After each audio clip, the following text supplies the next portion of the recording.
Terima kasih saudara, Anda masih bersama kami di Sapa Indonesia Akhir Pekan. 2 perempuan dan 1 laki-laki digerebek warga karena diduga tengah melakukan prostitusi melalui aplikasi chat online. Kedua terduga pelaku ditangkap polisi agar terhindar dari amukan warga.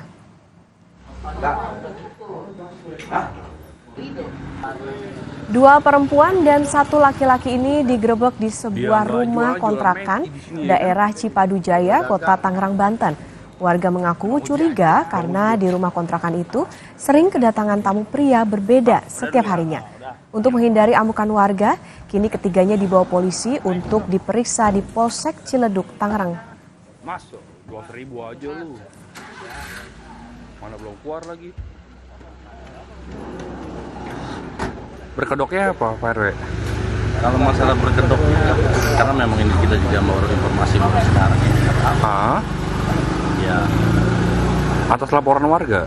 Laporan dari anak-anak aja nggak. Ya, mudah-mudahan sih dengan kejadian ini lebih waspada lagi warga. Ya, itu aja.